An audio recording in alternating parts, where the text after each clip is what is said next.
Je suis docteur Ahmadou Dia, pharmacien, président de la Ligue de football de Saint-Louis, ancien également président de la Linguère de Saint-Louis,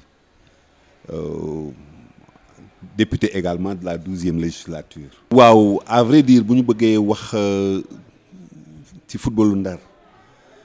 dañuy jël ay repères aussi par rapport ak l'histoire d'abord ak damay wax l'histoire ancienne mais également l'histoire récente mais surtout présentement parce que ñëpp xam nañ ni Saint-Louis bu ñu waxee football avant l'indépendance au début des indépendances yooyu yëpp gis nañ ni bu ñu nee football da ngay wax Saint-Louis soog a wax Dakar xëy na wax Thiès yàlla def aussi mooy na avec changement wu capital bi yu bare changé si aussi yu bare changé si parce que ni nit ñi migré vers Dakar football bi aussi xawoon na ànd ak moom mais quand même ñëpp gis nañ ni ces années-là le football saint-louisien dafa tenir la trajectoire haute quand même dafa tenir la trajectoire aux autres régions. Bon dem nañu ba moment boo xam ni xëy na moom laa wax l'histoire récente dem nañu ba moment boo xam ni dominé tuñu le football saint-louisien le football sénégalais mais quand même football saint-louisien fu ñuy citer les 3 plus grandes régions de football xam nga fokk ñu wax Saint-Louis mais pour dire vrai depuis quand même une dizaine d'années dañ constaté quand même que ni football bi taxawaay bi mu amoon amatu ko bon explication yi aussi jafe na parce que mënoo jël ni benn critère nga ni critère boobu rek moo tax football mais dafa am yu bare yu si yoo mën a jël comme critère xëy na yu àndandoo ba tax football bi toll tey jii fi mu toll si Ndar. waaw li ma ci gën a marqué mooy les premières années pour ne pas dire la première année parce que bi may jël footballu Ndar en 2006 xam nga boobu amul benn équipe bu nekk ci élite bi boobu Linguère a ngi 2e division yeneen équipe yi ñi ngi ay division régionale parce que boobu ñaari catégorie yi rek ñoo amoon presque ak équipe bi mais suñu première saison suñu première année yàlla def ci la Linguère yéeg en première division avant le football professionnel ci la Linguère yéeg en première division 2e année bi si la compagnie sucrière fekk si ka encore en première division muy doon loo xam ni vraiment man lu ma marqué la ci football parce que ñëw fekk lépp nekk nërmeelu en 2 ans ngeen fexe ba ñaari équipe yi nga xam ne ñoo doon équipe phare région bi dellu siwaat seen place loolu quand même lu ma marqué la bon leneen aussi loo xam ni marqué nañu mooy ci mandat bi ci la ñu amee pratique ci la football professionnel bi ñëw te football professionnel ñëpp xam nañ tey jii Linguère moo jëkk a jël maanaam le football saint-louisien ci le trophée bi jëkk a ñëw donc là également je pense que ni c'est des moments phares yoo xam ni ci mandat bi am na nag aussi ay jafe-jafe il faut le dire parce que booy xool presque depuis quelques années même équipe yi ku ci dem ci benn niveau booy xool da ngay dellu siwaat demoon nañ fi am fi équipe yoo xam ni ñu ngi woon 2e division bon maanaam après ñu nekk ci N1 bi mais da ngay gis ni équipe yooyu dem ci N1 bi Ligue 2 sax dem nañu ba ñëw ci ay N2 kii régional bon mënoon nañ citer yenn mais vraiment muy doon loo xam ni mais li ma koy explication yi ne woon naa sànq critères yi nga mooy xëy na mën nga jël yu bare yoo xam mën nga ko jël comme critère, mais bi ci gën a nekk problème mooy problème mu infrastructure. Au niveau de Saint-Louis amatul infrastructure, donc fu amul infrastructure c'est normal que nit ñi xale bi ndaw bi fi mu war a jàngee football à bas âge da nga daan nekk xale bu ndaw am sable, am beaucoup de terrains yoo xam ne dafa existé woon yu nit ñi mënoon dem di pratiquer di fa jàng football ba ñuy nekk ay footballeur. Mais tey jii booy xool loolu moo jëkk ñàkk Saint-Louis. Ndar du mën sax Ndar, mais la région de Saint-Louis booy xool amul benn infrastructure boo xam ni capable na recevoir une compétition normale. Dama ne une compétition normale mooy Ligue 1 dans toute la région, c'est-à-dire boo jógee Saint-Louis ba Podor amul benn infrastructure boo xam ni capable na accueillir une compétition nationale. Waxuma une compétition internationale, mais une compétition nationale. Donc je pense que ni handicap majeur bi mooy problème infrastructure. mooy li Saint-Louisien yëpp jooyandoo du rek le président de la ligue que je suis moo ko jooy, mais ñëpp xam nañ ni stade Mawade Wade bi nga xam ni tey fa la ñuy defee nos compétitions déjà dafa devenir impraticable parce que amul tey jii pelouse bu nit mën a compétir bu nit mën a compétir. Mais même bu fekkoon ni dafa am pelouse, je dis encore une fois que ni le football niveau bi mu toll ak Sénégal niveau bi football am toll boo ñëwee ni ñi ngi football ay compétition nationale ci stade bu mel ne stade Mawade Wade quand même da ngay wax ni warul. Mais jot stade Mawade Wade mu am gazon bu baax sax c'est un luxe, parce que aujourd'hui ñëpp nga wax nañ ñu defaral pelouse bi mu mel ne bu ñu defaree pelouse bi dañu am stade alors que même xam nañ bu ñu defaree pelouse bi on n'a pas amuñu stade boo xam ne dafa digne ci footballu Ndar. Aujourd'hui stade Me Babacar Sèye nekk stade Wiltor dafa am loo xam ni symbole la. Stade boobu symbole la te jusqu'à présent xam nañ ni surface ba fa nekk, surface bi mu occupé buñ fa bëggee defar une infrastructure internationale mën nañ ko fa def, parce que superficie wu Demba Diop bi Demba Diop occupé ëppul superficie bi stade Mais Babacar Sèye occupé. Malheureusement idée yi ñu fi lancé yëpp moo doon délocaliser ce stade-là. amul sens ci délocaliser que te kooku sama voix dafa ànd ak voix wu doomu Ndar yëpp. En tout cas li ëpp si doomu Ndar yi dañu jàpp ni stade Me Babacar Sèye de par son histoire, de par son emplacement ak yu bare war na mën a tax tey jii ñu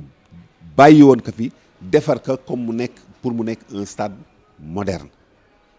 ñi ngi dem ci dëkk yi gis nañ ni stade yi ci biir dëkk yi lay nekk, ci digg dëkk bi, mais daañ ko def de telle sorte que du gêner circulation, nit ñi daañ fa mën a def lu ñu bëgg def. Pas plus tard que vendredi passé j'étais à Bilbao visiter le stade de Bilbao la veille du match Atlético Bilbao Barça, mais stade ba fi mu nekk mi ngi ci biir dëkk bi, ci dëkk bi yóbbuñ ko ci àll. Donc je pense que ni il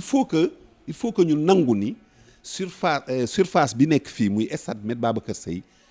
lépp luñ ko defal doomu Ndar yi lu dul stade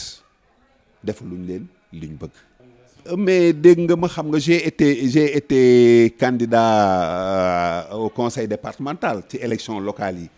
mais sama discours mosul changer sama position mooy stade bi c'est un stade départemental parce que stade régional la woon. Donc ñun bu ñu jàlloon ci conseil nekk président conseil départemental suñu combat daf ciy bokk ni stade bi daañu xool ak nuñ ko mën a defee bu fekkee état koy defar wala bu fekkee dañuy uti ay partenaires yu koy defar mais stade bi danañ ko defar parce que c'est un stade départemental et nekk na foo xam ni c'est un grand stade en tout cas position am ak lépp daf doon favoriser position am ak histoire am yëpp dafay tax ni stade la boo xam ni man de li ma gis xam naa nag aussi dama amaat beneen nostalgie par rapport au stade mooy kër bi ma juddoo mook stade bi ñoo jàkkaarloo donc ñun xamuñu woon buntu stade sax liñ nekk xaleel yëpp tëb cëppeelu rek la ñu xamuñu woon fu buntu stade bi di nekk dañ muru stade bi rek la ñuy jëllu on est dans le stade. Malheureusement rien n'a été fait te damay jàpp ni même tëj bi dañ ko tëj ci erreur parce que bi ñuy tëj stade bi soxlawuloon di ko di tëj ça fait plus de 10 ans ñu tëj stade bi mais tëj bi d'abord moo doon première erreur bi léegi nag boo ko tëjee bon kenn xamul en tout cas lu ban convoitise moo si am xëy na emplacement bi aussi tax na xëy na ñu bare xalaat ni buñ ko defoon buñ mën nañ ko def leneen et cetera parce que c'est pratiquement c'est le centre commercial pour ne pas dire le centre économique de Saint-Louis mais ñun en tout cas sportifs yi pour ne pas dire ñun Saint-Louisiens yi stade lañ fa bëgg moo nu fa gënal ci lu nu mën a am. non c'était pas difficile parce que ñaar la yoo xam ne booy xool bokkul bu fekkee ni yow xam nga luy njiit parce que boo nekkee njiit da ngay njaboote lépp maanaam tey jii aw moon problème parce que équipe ma dirigé woon di Linguère amuloon concurrence ak les autres équipes de la région parce que moom dafa nekkoon ci Ligue Pro ñeneen ñi nekkuñu Ligue Pro donc ci kaw amuloon problème ci suuf la xëy na la ñu am fu ñuy tasee mooy ci les petites catégories les compétitions de petites catégories te loolu da ngay jàpp ni man lu laa gëm mooy petite catégorie résultat amu ci solo li am solo ci petite catégorie mooy la formation donc man aw moon problème tellement que ni Linguère mi ngi joué ak Ndar Géej wala Linguère mi ngi joué ak Almami en U20 wala en U17 résultat bi intéressé ma non donc j'étais à l'aise aw moon benn jafe-jafe pour en tout cas boole ligue bi ak par contre diriger Linguère moom jafe na et je pense que ni jafe na avant may ñëw jafe na bi ma fi nekkee si am àggale naa mandat bi parce que bi may ñëw dama fekkoon mon prédécesseur def 1 an ci mandat bi donc il restait 3 ans ñu fal ma président ma def 3 ans yi bon j'ai apprécié la situation et j'ai préféré ne pas me représenter mënoon naa représenter et je sais que ni ma représenté woon vu les résultats yi ma defoon à l'époque vu les résultats yi ma def à l'époque parce que boo nee résultat doo jël uniquement les résultats sportifs même les résultats sportifs ñëpp gis nañu déjà am na ci benn année bu am jafe-jafe mais yeneen 2 ans yi vraiment c'était mën nañ jàpp ni parce que première année bi on était au pied du podium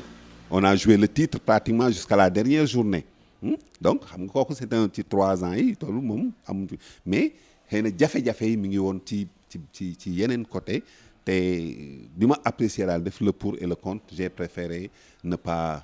revenir bàyyi voilà même foofu tam il faut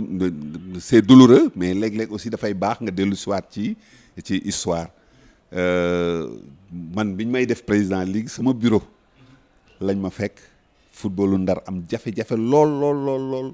ñu yaakaar ma si jox ma ko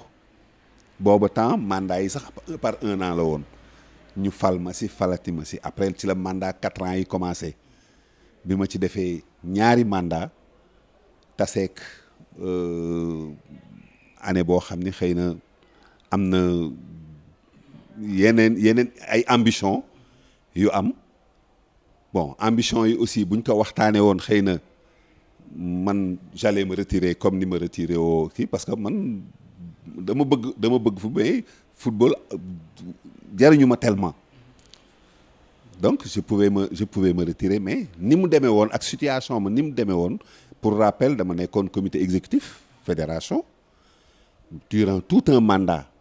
ma occupé fa sax le président la présidence su commission médicale donc nekk ci les décisions majeures de la Fédé xam nga kooku bu mandat jeexee nit ñëw ni dafa bëgg jël dafa bëgg ñi nga àndaloon di liggéey ñoom lay concurrencer ñoom la bëgg seen place même bu fekkee ni sama région la bokk doonu ma ko woon man parce que j'ai préféré en tout cas def la continuité ak ñi ma doon ñi nga xam ne maa ngi ñoom ñoo bokkoon mandat bi ñu liggéey ko te kenn mësuma dégg ma xas leen wala ma ñaxtu ci maanaam wane ni dara baaxu fa tey bu renouvellement jotee j'ai préféré en tout cas demoon sur la continuité ce que certains n'avaient pas compris bon xëy na utiliser nañ moyen yoo xam ni xëy na c'était même antisportif mais la finalité moo di élection la et élection moom le majoritaire toujours mooy passé et depuis la première séance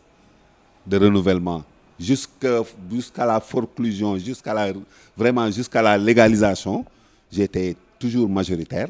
bi ñu demee ci aux élections avec beaucoup de lucidité je suis passé jël le mandat de 4 ans donc c'était damay jàpp ni mooy première 4 ans de trop yi mu amaat beneen deuxième 4 ans de parce que au cours de ce mandat là j'ai dit que ni jeex bon j'arrête vraiment pour dem defi leneen malheureusement ñu dem ba fin de saison bi ñuy defaat renouvellement je suis allé on a tenu une réunion à Kaolack j'ai dit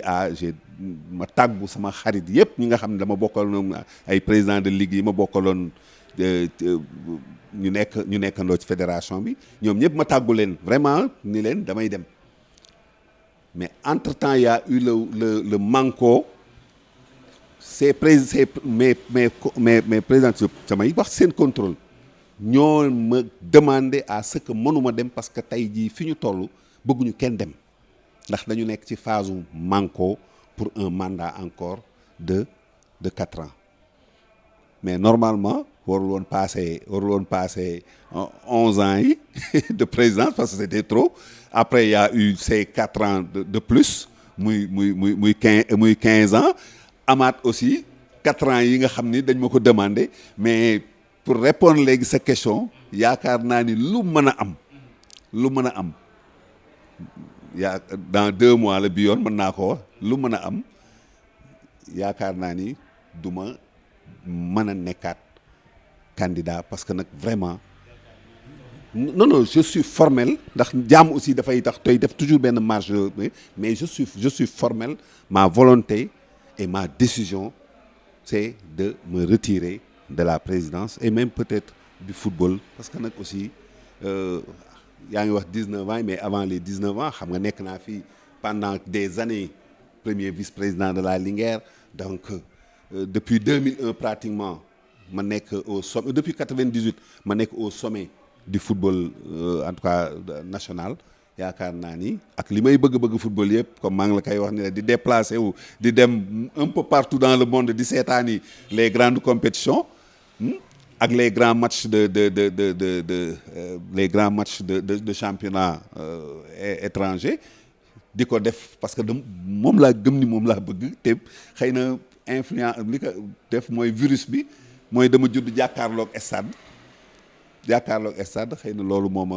moo def mais tey moom jàpp naa ni def naa li ma waroon def yëpp ci football yow mën nga ma témoigner gis nga suñu jaar ci football Saint-Louis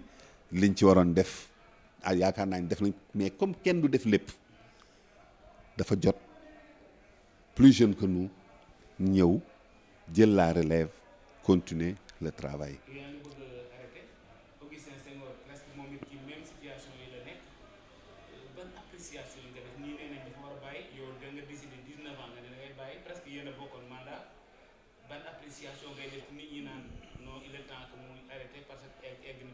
waaw man à 19 ans laa def pour bàyyi moom defagul 19 ans moom jiitoo naa moom def naa jiitoo naa ko ci ay année mais damay wax ni gis nga football dafa xaw a sport laay wax dafa bokkul ak lu bare moo tax